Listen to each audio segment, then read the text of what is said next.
Un homme épousa une belle jeune femme.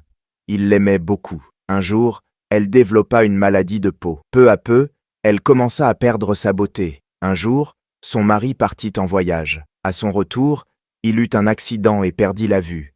Cependant, leur vie de couple continua comme d'habitude. Mais avec le temps, elle perdit progressivement sa beauté. Le mari aveugle ne le savait pas, et cela ne changea rien dans leur vie de couple. Il continua de l'aimer, et elle l'aimait aussi profondément. Un jour, elle mourut. Sa mort lui causa une grande peine. Il termina toutes les funérailles et décida de quitter la ville. Un homme derrière lui l'interpella et dit « Comment vas-tu marcher tout seul maintenant ?» Tous ces jours, c'était ta femme qui t'aidait. Il répondit « Je ne suis pas aveugle, je faisais semblant, car si elle avait su que je pouvais voir l'état de sa peau dû à la maladie, cela l'aurait fait souffrir encore plus que sa maladie. Je ne l'aimais pas seulement pour sa beauté, mais j'étais tombé amoureux de sa nature attentionnée et aimante. Alors, j'ai fait semblant d'être aveugle.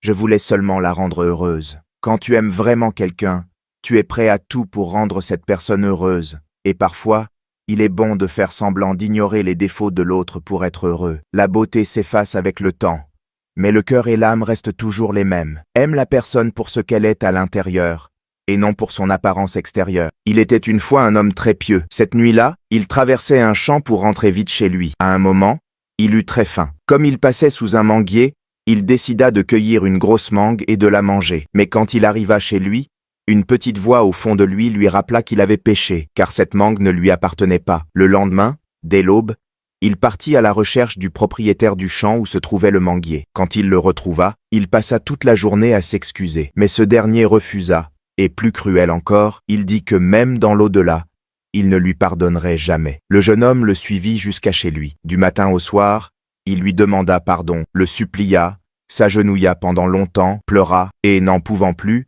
resta même devant la porte du propriétaire. Plus tard, le propriétaire sortit de sa maison pour rendre visite à un voisin et vit le jeune homme toujours assis devant sa porte. Le jeune homme pieux, les larmes aux yeux, décida de faire une proposition au propriétaire du champ. « Je suis prêt à travailler dans ton champ pour que tu puisses me pardonner. » Le propriétaire d'une voix grave dit « Je te pardonnerai mais à une seule condition. J'ai une fille sourde-muette, aveugle et paralysée. Si tu acceptes de te marier avec elle, alors je te pardonnerai. » Le jeune accepta, car il voulait coûte que coûte être pardonné. Il avait vraiment honte de son comportement qui l'avait poussé à se nourrir illicitement. Le propriétaire lui fixa un délai d'1 semaine pour sceller le mariage. 1 semaine après, voilà le jeune qui frappa à la porte du propriétaire. Il avait le visage triste, était de mauvaise humeur et malheureux d'être obligé de se marier à une femme terriblement handicapée, mais la foi, la crainte de Dieu l'emportait. Le beau-père, tout souriant, le reçut et lui demanda d'aller dans la chambre où l'attendait sa bien-aimée. À sa grande surprise, une fille splendide,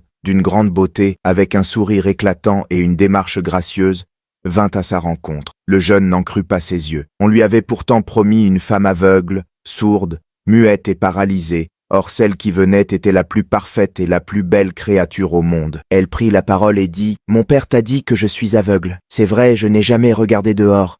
Je suis sourde. C'est vrai, je n'ai jamais entendu de mauvaises paroles. Je suis muette. C'est vrai, je n'ai jamais mal parlé. Je suis paralysée. C'est vrai. Je ne suis jamais sortie de cette maison. Avec toutes ces qualités, mon père trouve que je mérite quelqu'un qui a la crainte de Dieu comme toi. » Ils se marièrent et furent très heureux.